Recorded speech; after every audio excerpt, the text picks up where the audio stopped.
एक समय की बात है। लक्ष्मी नगर में एक बड़ा जंगल था। उस जंगल में सोनू नाम का एक हिरन रहता था, जिसे जंगल में रहते हुए काफी साल हो गया था। सोनू का इस दुनिया में कोई नहीं था। कुछ महीने पहले ही उसका माँ बाबा गुजर गए थे।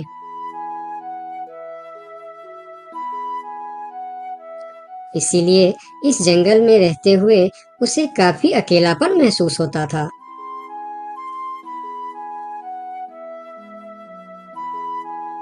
कितना बड़ा जंगल है हमारा, लेकिन फिर भी एक अजीब सा अकेलापन महसूस होता है।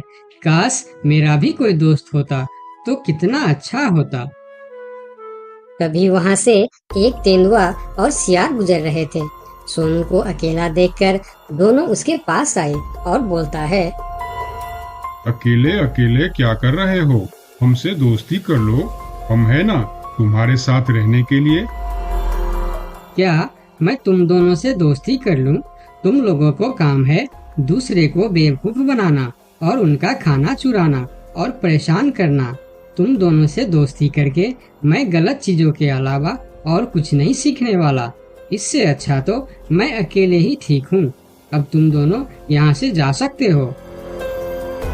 अभी तो तुम हमारी दोस्ती को ठुकरा रहे हो, लेकिन वक्त आने पर तुमको हमारी दोस्ती की अहमियत पता चलेगी, देख लेना। ये कहकर वह दोनों वहां से चले जाते हैं। उन दोनों के चले जाने के बाद हिरन कुछ देर बाहर बैठा रहा। फिर धीरे धीरे शाम हो गई। तब हिरन भी घर के अंदर चला गया। अगले दिन सुबह जब हिरन अपने घर के बाहर बैठा था, तब हिरन ने देखा कि एक छोटा सा हाथी जो उसकी उम्र का था, वह धीरे धीरे उसके पास आ रहा है और उनके पास आके कहा, कैसे हो प्यारे हिरन? मेरा नाम गोलू है। मैं आज ही इस जंगल में आया हूँ। तुम्हारा नाम क्या है? क्या तुम इस जंगल में रहते हो? मेरा नाम है सोनू और इसी जंगल में मैं जन्म से ही रह रहा हूँ। तुम कहाँ से आए हो? तुम्हारे साथ और कौन कौन है? मैं पास की जंगल से आज ही आया हूँ। मेरा इस दुनिया में कोई नहीं है। क्या तुम यहाँ अकेले रहते हो? हाँ, मैं अकेला ही रहता हूँ। मेरा भी इस दुनिया में कोई नहीं है दोस्त। सोनू, क्या यहाँ कोई ऐसी जगह है जहाँ मैं अपना घर बनाकर रह सकूं? हाँ दोस्त, इस जंगल में ऐसे बहुत से जगह है जहाँ तुम घर बनाकर रह सकते हो। आओ मेरे साथ। फिर हिरन और हाथी जंगल के और भी अंदर चले गए, जहाँ हरियाली भी थी और जगह भी बहुत सुंदर थी। यहाँ तो मैं अपना पसंद का घर आराम से बना सकता हूँ। हाँ मेरे दोस्त, और इस काम में मैं तुम्हारी मदद करूँगा। नहीं प्यारे दोस्त, मैं अपना घर खुद बना लूँगा। मैं तुम्हारा फायदा नहीं उठाना चाहता। तुम मेरी बहुत मदद की है। ये सुनकर भी हिरन ने उसकी मदद करने का फैसला नहीं बदला और काम पर लग गए। जंगल से अच्छी लकड़ियाँ और पेड़ इकट्ठा करके दोनों ने मिलकर 2 दिन के अंदर ही एक झोपड़ी जैसा घर बना डाले। तुम्हारा बहुत बहुत शुक्रिया दोस्त। अगर तुम नहीं होते तो मैं इतना आसानी से ये घर नहीं बना पाता। शुक्रिया की कोई जरूरत नहीं है। तुम मेरे प्यारे दोस्त हो। ये तो मुझे करना ही था। उस दिन से दोनों की दोस्ती और भी गहरी हो गई। इधर शाम होने वाली थी। हिरन अपने दोस्त से विदा लेकर अपने घर की ओर चलना शुरू किया। हिरन रोज हाथी के घर आता और दोनों सारा दिन साथ ही रहते थे। एक साथ खाते थे और मजे भी करते थे। एक दिन सोनू हिरन हाथी के घर नहीं आया तो उसे हिरन के लिए चिंता होने लगा। वह फिर चलकर हिरन के घर जा पहुंचा। अरे क्या हुआ दोस्त, तुम आज मेरे घर क्यों नहीं आए? तुम्हें ना देखकर मैं बहुत परेशान हो गया, इसीलिए मैं इधर चला आया। दोस्त, मेरा तबीयत खराब है। पूरे शरीर में बहुत दर्द हो रहा है। मैं ठीक से खड़ा भी नहीं हो पा रहा हूँ। हाथी आगे आया और हिरन के शरीर को छू कर देखा कि हिरन को तो बहुत तेज बुखार चढ़ा है। दोस्त, तुम्हें तो बहुत तेज बुखार है, लेकिन ये सब अचानक कैसे हो गया? ये कहकर हाथी ने थोड़ा देर सोचा और बोला, मैं अभी आता हूँ। तुम बिल्कुल चिंता मत करना, तुम ठीक हो जाओगे। इतना कहकर हाथी वहां से चला गया और सोनू हिरन उसका इंतजार करने लगा, लेकिन कई घंटे गुजर जाने के बाद भी हाथी नहीं लौटा। हिरन निराश होकर बैठा रहा। थोड़ी देर बाद वही तेंदुआ और सियार उसके पास आ गए और कहने लगे, सोनू हिरन, तुम्हारी तबीयत का पता चला तो हमें बहुत दुख हुआ। ये देखो, हम तुम्हारे लिए खाना भी लेकर आए हैं। उन्होंने कुछ फल हिरन के सामने रख दिए और फिर उसको खाने के लिए कहते हैं। तुम लोगों का बहुत बहुत शुक्रिया, मुझे बहुत भूख लगी थी। अरे हिरन भाई, इस समय तुम्हारा तबीयत खराब है और वह तुम्हारा दोस्त कहाँ है जो हमेशा तुमसे चिपका रहता है? पता नहीं कहाँ गया है। सुबह एक बार आया था, उसके बाद अभी तक लौटा नहीं। हाँ, उसने सोचा होगा कि तुम्हारी बीमारी में सेवा करनी पड़ेगी, इससे अच्छा तो हम भाग ही जाते हैं, इसलिए वह गायब हो गया। अच्छा दोस्त ही निभाया उसने। नहीं नहीं, ऐसा नहीं हो सकता, वह मेरा बहुत अच्छा दोस्त है। ऐसा ही हुआ है। हमने कहा था ना कि वक्त आने पर हमारी दोस्ती की अहमियत समझेगी। यही वह समय है। उनकी बात सुनकर सोनू हिरन को बहुत दुख हुआ। फिर वह वहां से चला गया। धीरे धीरे शाम हो गई, लेकिन हाथी का कोई अता पता नहीं था। हिरन के तबीयत में भी कोई सुधार नहीं हुआ। अगले सुबह फिर से वह दोनों हिरन के घर पर आए। आज भी दोनों ने हिरन के लिए कुछ फल लेकर आए थे। हिरन बहुत खुश होकर खाने लगा। उसे अपने आप पर शर्म आ रहा था कि जिन जानवरों को वह बुरा भला कह रहा था, आज मुसीबत में वही उसके काम आ रहे हैं। वह हर बार उनका शुक्रिया कर रहा था और माफी भी मांग रहा था। फिर थोड़ी देर बात करके दोनों वहां से चले गए। कब तक हम इनकी नौकरी करते रहेंगे? अब अपने योजना को अंजाम देने का समय आ गया है, नहीं तो बहुत देर हो जाएगा। हाँ, तुमने बिल्कुल ठीक कहा। अब हमें और समय नष्ट नहीं करना चाहिए। आज ही हमें कुछ निर्णय लेना ही पड़ेगा। चलो चलते हैं शेर सिंह के पास। शाम के समय जब हिरन अकेला था, तब हाथी वहां पर पहुंचता। उसको देखते ही सोनू हिरन को बहुत गुस्सा आ गया। क्या देखने आए हो यहाँ? यही कि मैं जिंदा हूँ या मर गया? ऐसा क्यों बोल रहे हो दोस्त? मेरा पूरा बात तो सुनो। मुझे दोस्त कहकर मत बुलाओ। दोस्त वो होता है जो अच्छे और बुरे वक्त में साथ निभाए। तुम तो मेरे तबीयत खराब होते ही मुझे छोड़कर भाग गए थे। मुझे खाना भी वह लोग लाकर दे रहे थे जिससे मैं बात तक करना पसंद नहीं करता था। तुम्हें अभी तक कुछ भी पता नहीं है, इसीलिए गुस्सा कर रहे हो। मैं तुम्हारे साथ छोड़कर नहीं भागा था। मुझे पता चल चुका था कि तुम्हें डेंगू बुखार हो गया है और तुम्हारे पास सिर्फ 3 दिन थे। मैंने घर में इसके दवाई रखे थे, लेकिन जब मैं घर पहुंचा तो वहाँ दवा न जाने कहाँ गायब हो गया। मेरे पास समय कम था। तुमको बताने वापस आता तो और देर हो जाती, इसीलिए मैं पुराने जंगल गया था।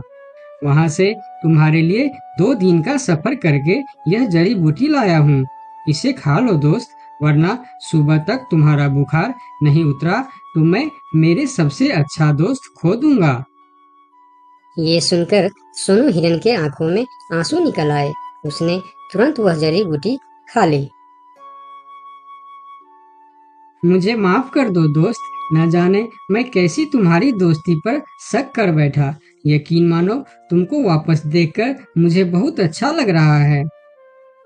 फिर दोनों ने बातें करने लगे। इतने में सोनू को अच्छा महसूस होने लगा। फिर वह उठकर खड़ा हो गया। अरे देखो दोस्त, मैं तो बिल्कुल ठीक हो गया। तुम्हारा बहुत बहुत धन्यवाद दोस्त। दोनों घर के बाहर बातें कर रहे थे, तभी वहां पर शेर सिंह को साथ लेकर वह दोनों आ गए। तुम लोगों के साथ ये शेर सिंह यहाँ क्या कर रहा है? शेर सिंह, यही वह हिरन है जिसे हमने आपके लिए तैयार किए हैं। ये सुनकर हिरन डर गया और फिर उसको समझ में आया कि ये दोनों क्यों इसका सेवा कर रहा था। इधर शेर सिंह हिरन को शिकार करने के लिए आगे आया। तब हाथी बोला, मेरे रहते तुम लोग मेरे दोस्त को कुछ भी नहीं कर सकता। ये कहकर हाथी आगे आया और जैसे ही शेर सिंह ने हिरन की तरफ कदम बढ़ाया, हाथी ने शेर सिंह को जोर का टक्कर मारा और शेर सिंह दूर जाकर गिरा और उसकी कमर का हड्डी टूट गया और वह उठ भी नहीं पाया। यह देखकर तेंदुआ और सियार जल्दी जल्दी वहां से भाग गया। फिर उस दिन के बाद हिरन सुंदरबन के जंगल में एक ठग सियार रहता था। वह बहुत ही निकम्मा और कामचोर था। हमेशा इसी जुगाड़ में रहता कि कहीं कोई मुर्गा मिले जिसे मूर्ख बनाकर उसके साथ ठगी की जाए।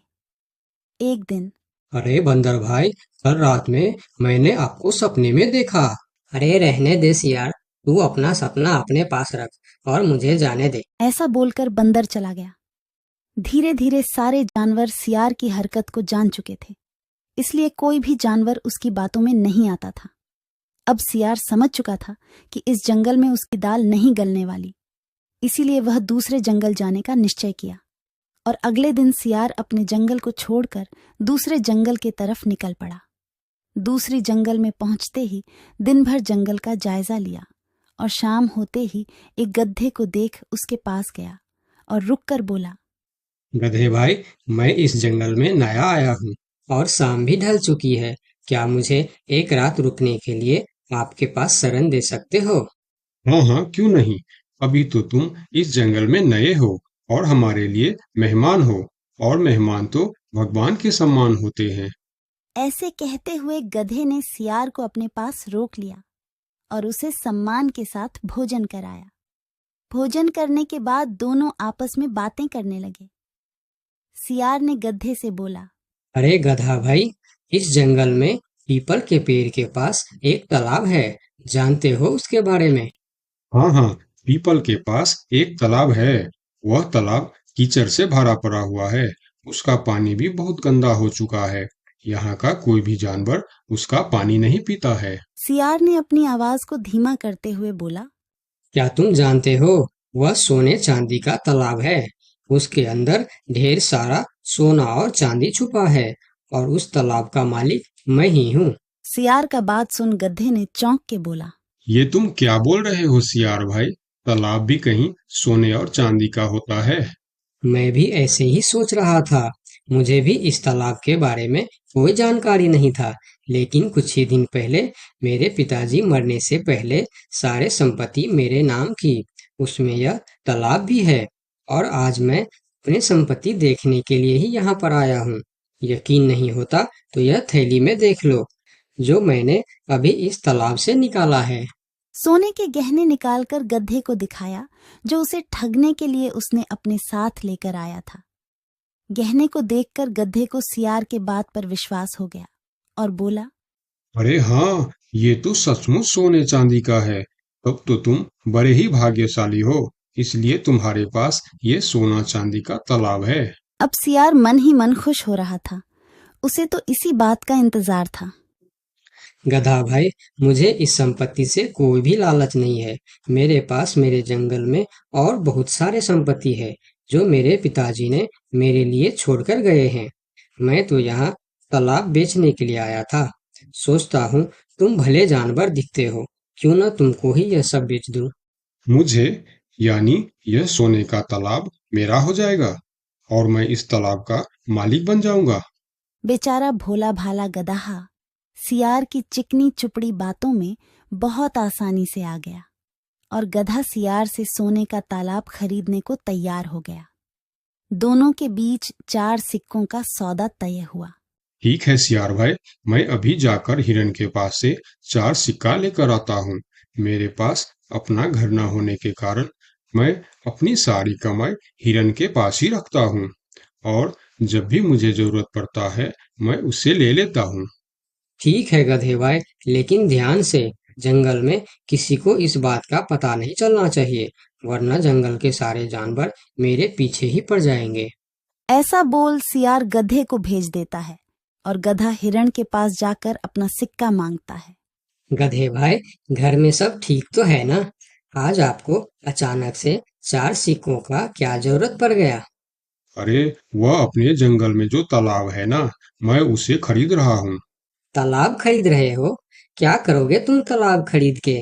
तालाब का तो पता नहीं, लेकिन उसमें जितना सोना चांदी है वह सब मेरा हो जाएगा। तालाब में सोना? ये तुम क्या बोल रहे हो भाई? मुझे तो कुछ भी समझ में नहीं आ रहा है।